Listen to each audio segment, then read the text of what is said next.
Kembali bersama kami di Kawanua Info. Pemirsa, sepanjang tahun 2021, Bapepti dan Kemenkominfo sudah memblokir 1.222 website trading ilegal. Dan pemirsa, dua Crazy Rich hingga kini sudah ditetapkan sebagai tersangka dan diancam hukuman hingga 20 tahun penjara. Selengkapnya mari kita lihat informasinya. Ya, jadi memang pemirsa di sepanjang tahun 2021, Kementerian Kominfo sudah bekerjasama dengan Bapepti ya, yang mengawasi mengenai trading begitu, sudah memblokir situs-situs yang berkaitan dengan binary option atau binomo ya pemirsa. Nah, memang ini merupakan perdagangan berjangka komoditi ilegal dan permainan judi yang berkedok trading pemirsa. Jadi seperti binomo, IQ option, dan sebagainya itu OktaFX semua sudah termasuk ke dalam judi yang berkedok trading pemirsa. Next. Oke. Selanjutnya lagi.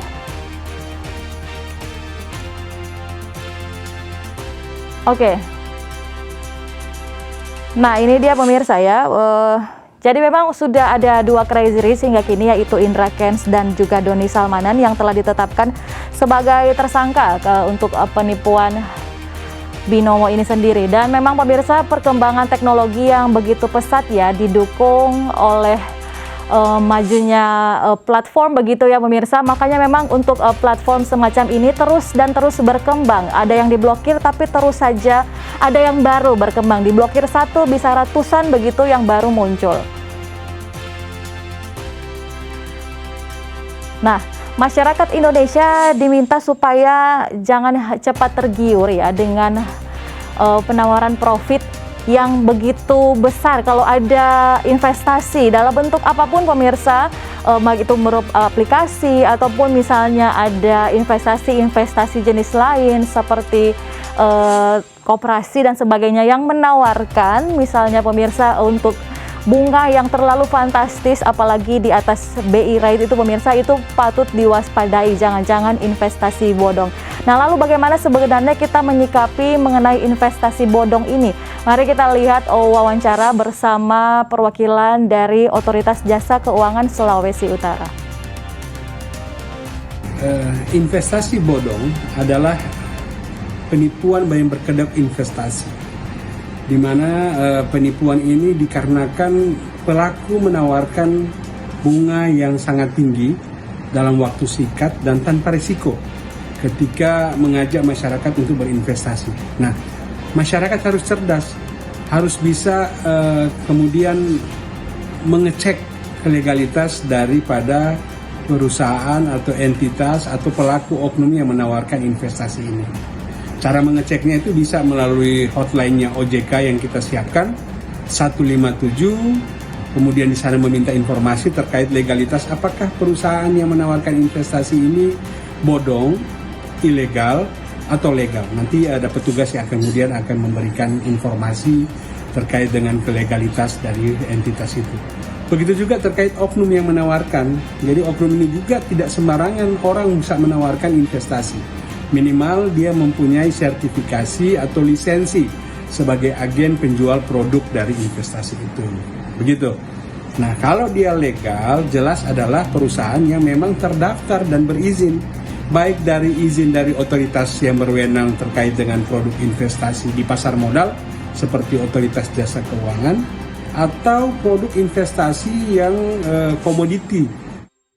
Oke ya, jadi itu pemirsa untuk investasi, masyarakat jangan cepat-cepat tergiur dengan yang menawarkan bunga fantastis begitu ya pemirsa. Harus dicek apakah memiliki izin baik dari OJK maupun Bapepti, dan itu bisa dicek di websitenya ya pemirsa. Untuk Bapepti itu yaitu Badan Pengawasan Perdagangan Berjangka dan Komoditi pemirsa. Oke, kita lihat ya selanjutnya. Lalu para Crazy Rich ini kira-kira yang sudah ditahan akan dijerat dengan hukuman apa saja?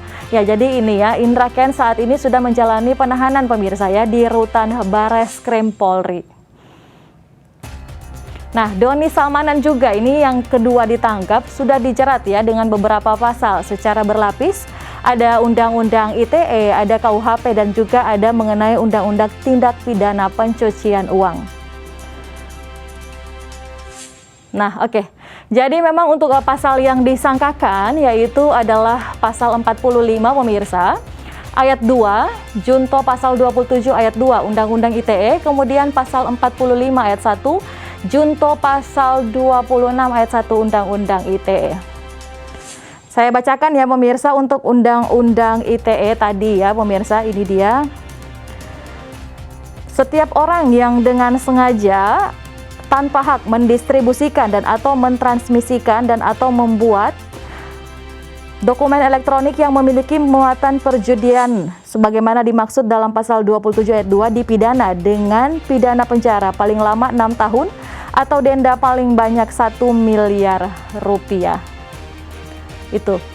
Berikutnya kita lihat ada pasal apa lagi yang akan menjerat. Jadi tadi ada Undang-Undang ITE ya pemirsa, kemudian ini ada pasal juga dari KUHP pemirsa ya, bentar. Ada pasal 3 ayat 3 Undang-Undang Nomor 8 Tahun 2010 tentang TPPU, ini tindak pidana pencucian uang, ini yang ancaman hukumannya lumayan besar pemirsa. Untuk tindak pidana pencucian uang di pasal 3, setiap orang yang menempatkan, mentransfer, mengalihkan, membelanjakan, membayarkan, menghibahkan, menitipkan, membawa ke luar negeri, mengubah bentuk, menukarkan dengan mata uang atau surat berharga atau perbuatan lain atas harta kekayaan yang diketahuinya atau patut diduganya merupakan hasil tindak pidana sebagaimana dimaksud dalam pasal 2 ayat 1 dengan tujuan menyembunyikan atau menyamarkan asal-usul harta kekayaan, dipidana karena tindak pidana pencucian uang dengan pidana penjara paling lama 20 tahun pemirsa, dan denda paling banyak 10 miliar rupiah. Berikutnya kita lihat ya, ada juga pasal 5 Undang-Undang Nomor 8 Tahun 2010 tentang tindak pidana pencucian uang dan ada juga pasal 55 KUHP. Selanjutnya, oke. Jadi seperti yang tadi saya katakan bahwa untuk para crazy rich ini yang diduga melakukan penipuan berkedok trading begitu pemirsa. Nah, itu diancam hingga 20 tahun penjara. Nah, saat ini pemirsa polisi sudah mulai menyita aset para sultan. Jadi para sultan ini dimiskinkan. Namun para netizen juga sempat berkomentar ya, yang suka mencuri atau mengkorupsi dana bansos tidak sampai sebegitunya diperlakukan. Mengapa para sultan ini diperlakukan sebegitunya? Kita akan lihat ya kira-kira aset-aset apa saja yang disita oleh kepolisian. Mulai dari aset Indra Kents yang sudah disita oleh kepolisian.